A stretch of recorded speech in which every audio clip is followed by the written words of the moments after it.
అందరికీ శనార్థులు దిల్దార్ వార్తలకి స్వాగతం. చెప్పన చదవమ్మ వార్తలు, నేను ఇంటికి పోవాలిగా. అయ్యో గట్టిగా కూతేస్తున్న పడుతుంది, గంతేగతం ఎందుకు పడుతున్నావు? ఎవరన్నారు?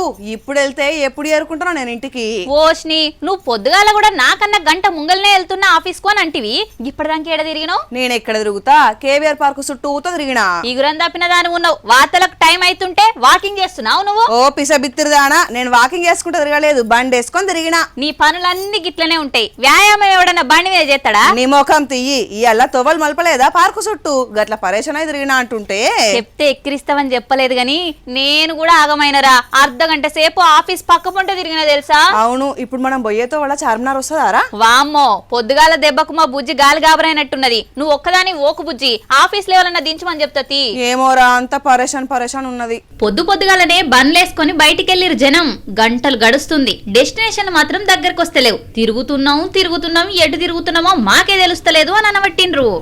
नगर से बहुत प्रॉब्लम हो रहा था, पूरा घूम के आ रहे हैं, कम से कम 15-20 मिनट वेस्ट हो गया मेरा। कहाँ जाना है आप? अभी मेरे को खाजागुड़ा जाना था कलेक्शन के लिए, बहुत तकलीफ हो रहा था इधर से पूरे जाम करके। मेरे को यही समझ में नहीं आ रहा मैं जा कहाँ रहा हूँ, समझ में रूट ही नया है, मालूम ही नहीं पड़ रहा था. అయ్యో, తొవ్వలు మలిపిన సంగతి తెలియనట్టుకున్నది. కొత్తగా వచ్చినట్టున్నాడు ఈ బంధుకు. ఇక తిరుక్కుంటా తికమకైతున్నాడట. ఎటు పోతున్నామో తెలుస్తలేదు అని అంటున్నాడు. ఇట్లా పరేషాన్ అయ్యేటోళ్ళ కోసం అడుగడుగునా పోలీసోళ్లు హద్దులు చెప్తూనే ఉన్నారు. వాహనదారులను గమ్యస్థానాలకు ఏర్చేందుకు కేబీఆర్ పార్కు చుట్టూ ట్రాఫిక్ సిబ్బంది ఇబ్బంది పడుకుంటున్నాయినా సరే సూచనలు చేస్తున్నారు. ఇయాలనే మొదటి రోజు అవుడుతోటి జరంత పరేషానే ఉన్నది. ఎటు పోయేటోళ్ళు ఏడ మలుపుకోవాలి, ఎట్లా పోవాలి అనేది పోలీసారు చెప్తాడు నుండి. Now from check post, this is Jubilee Hills check post, this is NTR Bhavan. From here both two ways is being allowed. From tomorrow morning only unidirectional one way flow will be there, that is continuous around 360-degree KBR, only unidirection movement will be there, and between two junction there will be lane changes. For example, from check post, if a person is traveling on the right side lane, if he want to go towards Panjagutta, he can change the lane near Gymkhana Club and come to left and take a free left here. And for example, if he is coming from NTR Bhavan towards road number 10, he can change the lane near Study Circle. And if he is coming from Cancer Hospital towards road number 12, he can change the lane before the Telangana Bhavan. Like that, the lane changes are given. I appeal all the commuters to follow the signages. అదుల్లా తెలిసి తెలియకుండా పరేషాన్ కాకుండ్రి. అనుమానం ఉంటే పోలీసుల సాయం తీసుకోండి. అంతేగాని ఉన్న ఆగంలా ఉల్టా ఫాల్టా పోయి రూల్స్ తప్పితే మాత్రం మంచిగుండదని వార్నింగ్ కూడా ఇస్తున్నారు పోలీసులు. కేబీఆర్ పార్క్ చుట్టూ వన్ వే అమలు చేస్తామని 2-3 నెలల సందే చెప్పుకుంటొచ్చిర్రు. అండర్ పాస్ బ్రిడ్జిలు కట్టేదాకా అంటే దగ్గర 2 ఏళ్లు గిదే పద్ధతిలో పోవాల్సి ఉంటది. నడుమ ట్రయల్ రన్ కూడా వేసిర్రు. కానీ అలా ఒకటే మొకాన అంత రోడ్ల మీదకి వచ్చిండ్రు. ఆఫీసుల టైం అయ్యేసరికి గజిబిజయింది తొవ్వ. మరి పొంగ లైన్ల పడుతుంది కావచ్చు.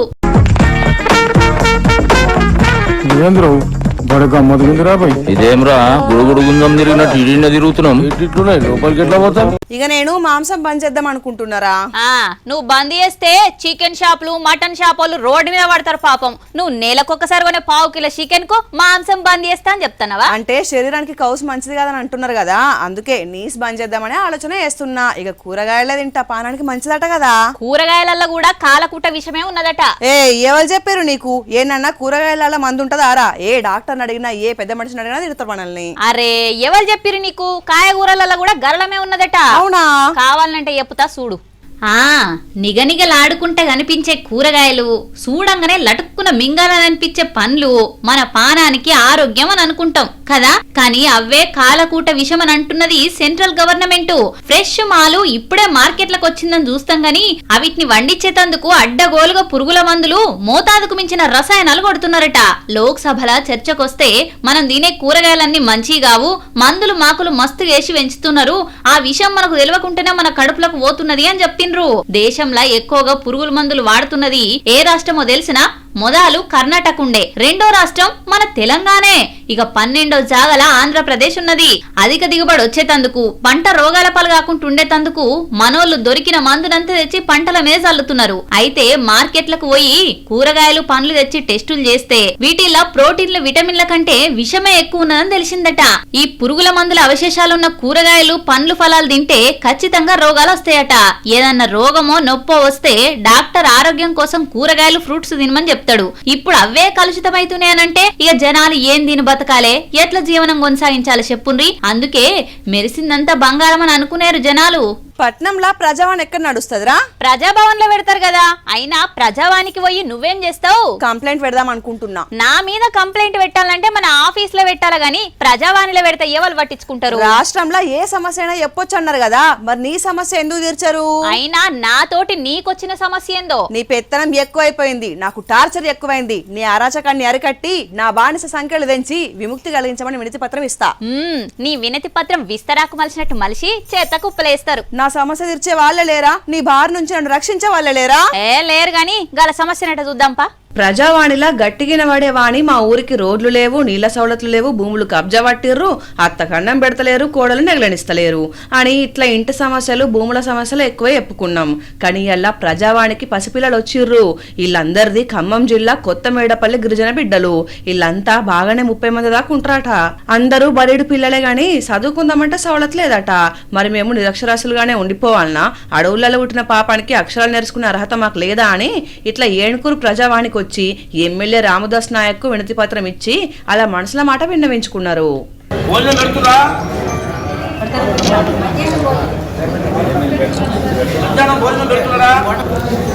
తెలుగు సబ్జెక్ట్ నేర్పాలమ్మా. ఏం బ్యాలెన్స్? Thank you. ఒక ప్రత్యేక పరిస్థితుల్లో వీళ్ళందరూ కూడా కోఆర్డినేట్ చేసేవాడు, ఆర్గనైజ్ చేసేవాడు. మంచిగా తెలుగు నేర్చుకుని వాళ్ళ భాష మీ భాషలో నేర్చుకోండి బాబు. గంగరాజు, సీను, కుమార్, రమేష్, రాజ్ కుమార్, మీరు మీ భాష మీరు ఉంచుకోండి, మీ భాష నేర్పించుకోండి. తెలుగు కూడా పర్ఫెక్ట్ నేర్పండి. వాళ్ళు చదువుకోవాలి, చదువుకుని ఏం చేయాలి? చదవాలి, తెలుగు చదువుకోవాలి, తెలుగు రావాలి. రైట్. ఈ ఏఐ కాలంలో చదువుకునేందుకు బడలేక పిల్లలు పడి తిప్పలు చూసి ఎంబటే కంటైనర్ పడి శాంక్షన్ చేసిండు. అప్పటికప్పుడు అడవి అధికారులతోటి మాట్లాడి వచ్చే నెల 5వ తారీఖు వరకు కంటైనర్ బడి అందుబాటులోకి తెస్తామని మాటిచ్చిండు. అడగందే అమ్మాయినా పెట్టదు. ఇక సర్కార్లు ఏం పెడతారు? మీద మీద మెరుగులు చూసి దేశం మస్తు ముంగలు కురుకుతుంది అనుకుంటాం గాని గిట్ల లోపలికి తొంగి చూస్తే తెలుస్తుంది ఎంత వెనుకబడి ఉన్నామనేది. ఇప్పటికెళ్ళి మంచిగా చదువుకోండి రా పిల్లలు, సరేనా? ముద్దుల రాజాలో కొడుక ఉత్తరమేస్తున్నో బిడ్డ సల్లంగుండు రాజాలు నువ్వు సక్కంగుండు రాజాలు, ఎక్కడున్న రాజాలు నువ్వు సుఖంగుండు రాజాలు. ఇక్కడ ఉన్నోళ్ళ తృప్తి కోసం మంచిగా ఉన్నామని చెప్పినా పొట్టకోటికి బయట దేశం బతకబోయిన వాళ్ళకు సుఖం ఎట్లుంటదిరా?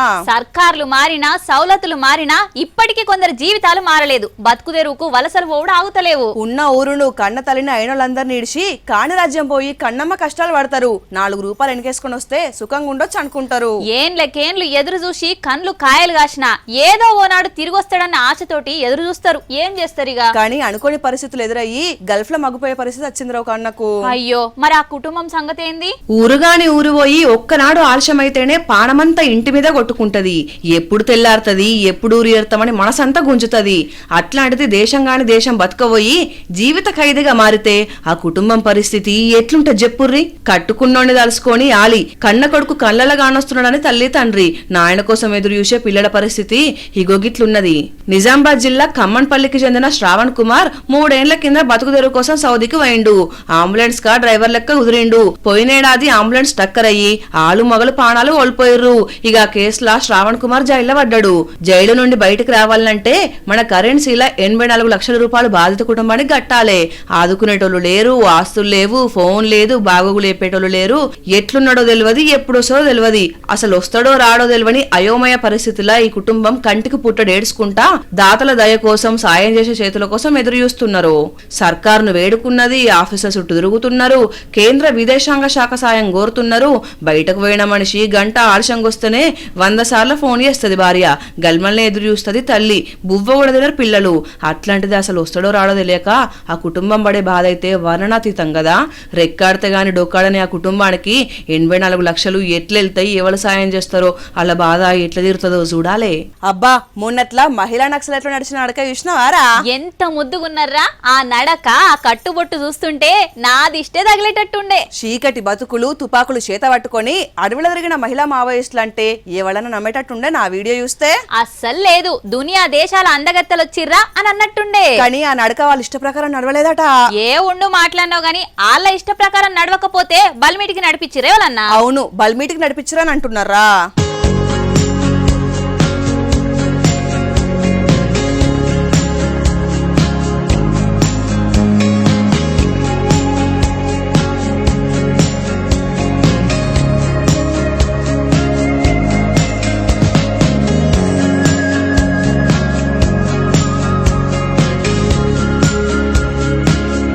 మొన్నట్లా జాతీయ చేనేత దినోత్సవం నాడు మహిళా మావోయిస్టుల ర్యాంప్ వాక్ చూసి అందరూ సూపర్ అని అన్నారు కదా. అయితే ఈ నడక మన మహిళా మావోయిస్టులకు అస్సలు ఇష్టం లేకుండానట. కుట్టు పని అని చెప్పి తీసుకుపోయి క్యాట్ వాక్ చేయించారు. ట్రైనింగ్ ఇచ్చేటప్పుడు గిదే నడక మాతోటి గిసొంటి కావు, కుట్టు మిషన్ నేర్పిస్తామని గీ పిల్లి మొగ్గలేసిందని అన్నారట. చెప్పినట్టు చేత్తరా చేయరా అని పోలీసులు అదిరించి బెదిరించి స్టేజ్ల మీద గిట్లా నడిపించారని అంటున్నారు ఇక్కడ నడిచిన మహిళా నక్సలైట్లు. లేదు అంతా తూచ్ వాళ్ళ ఇష్ట ప్రకారమే తీసుకుపోయినాం, ట్రైనింగ్ కూడా ఇచ్చినాం, ఒక షీరా మీదికెళ్ళి 10,000 రూపాయల ప్రైజ్ మనీ కూడా ఇచ్చినాం, అంతా వాళ్ళ పర్మిషన్ తోటే వేసినాం, అలిమి లేదు బలిమి లేదని అంటున్నారు ఛత్తీస్గఢ్ పోలీసు వాళ్ళు. అయితే అంతా జూట మాటలే, బ్యాగులో పెట్టించిన చీర తప్ప మా చేతికి ₹1 ఇయ్యలేదని అంటున్నారు మహిళా నక్సలైట్లు. మొన్నటిదాకా తుపాకులు పట్టుకుని చీకట్లున్న మావోయిస్టులు వెలుగు రేఖలలో మెరిసిపోతున్నారని కామెంట్లు పెట్టినోళ్ళు అమ్మ ఈ నడికెనకాల గింత తతంగం జరిగిందా అని అంటున్నారు.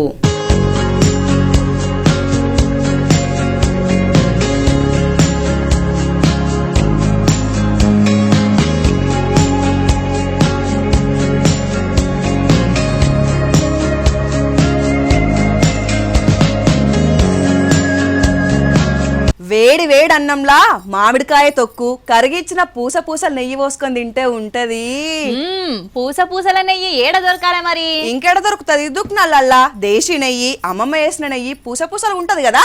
ఎవలమ్మా నీకు చెప్పింది? నెయ్యి అంటే ఎట్లుంటది? కరిగిస్తుంటేనే వాడంతా వాసన కొట్టాలి, అన్నం కలిపితే చేతికి సబ్బు పెట్టినా జిడ్డోదరది. ఇక లాభం లేదురా, నేనే ఒక బర్రెను కొంటగాని స్వచ్ఛమైన పాలు పెరుగు నెయ్యి తింటా. బర్రెందే చేయడం చెప్తావు? కేవీఆర్ పార్కులనా? మరి ఎట్లరా ఈ కల్తీ తిండి తిని మన ఆరోగ్యాలు ఏం కావాలి చెప్పు? ఇంకేముంది, తిన్నా పోతాం తినకున్నా పోతాం, అట్లున్నది పరిస్థితి. బొంబాయి రావతోటి ఉప్మా చేస్తారని తెలుసు గాని నెయ్యి చేస్తారని మీకు తెలుసానుల్లా? పట్నంలో చేస్తున్నారు. నెయ్యి కావాలంటే బర్లను పెంచుకోవాలి, పాలు తోడు పెట్టి ఎన్న తీసి నెయ్యి చేయాలి.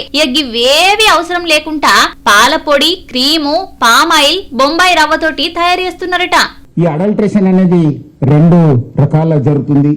ఒకటి ఈ నాన్ మిల్క్, అంటే అస్సలు మిల్కే లేదు, మిల్క్ ఫ్యాట్ అనేది లేదు, ఆ లేకుండా తయారు చేయడము. అది ఎట్లా తయారు చేస్తారంటే ఈ పామ్ ఆయిల్, వనస్పతి డాల్డా యూజ్ చేయడము, అట్లానే ఆర్టిఫిషియల్ గీ ఫ్లేవర్ని వాడేసి అది ఒక ఆల్మోస్ట్ టేస్ట్ ఇమిటేట్ అవుతుంది, అది ఆల్మోస్ట్ గీ టేస్ట్నే వస్తుంది.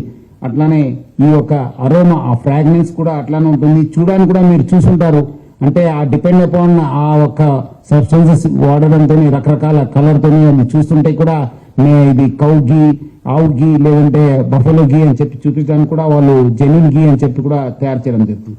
ఇంకోటి ఈ యొక్క స్కిమ్డ్ మిల్క్ పౌడర్, అంటే మీకు బయట దొరికే ఒక స్కిమ్ మిల్క్ పౌడర్, దాంట్లో కూడా మనకు అది ఆల్మోస్ట్ ఇట్స్ 0% మిల్క్ ఫ్యాట్. మీకు స్కిమ్డ్ మిల్క్ అంటే ఎటువంటి మిల్క్ ఫ్యాట్ ఉండదు. దాని పామ్ ఆయిల్, వనస్పతి అట్లానే స్టార్చ్ వాడేసి ఈ మళ్ళీ అదే ఆర్టిఫిషియల్ గీ ఫ్లేవర్ను వాడేసి ఈ యొక్క మ్యానుఫ్యాక్చర్ చేయడం జరుగుతుంది. అడ్డగోలుగా తయారు చేసి ఆవు నెయ్యి, దేశీ నెయ్యి, అమ్మమ్మ తీసిన నెయ్యి అని చెప్పి మార్కెట్లు అమ్ముతున్నారట.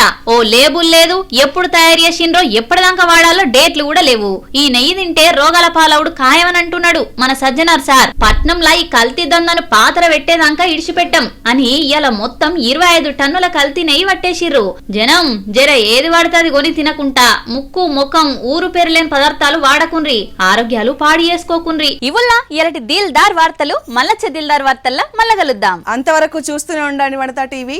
నమస్తే.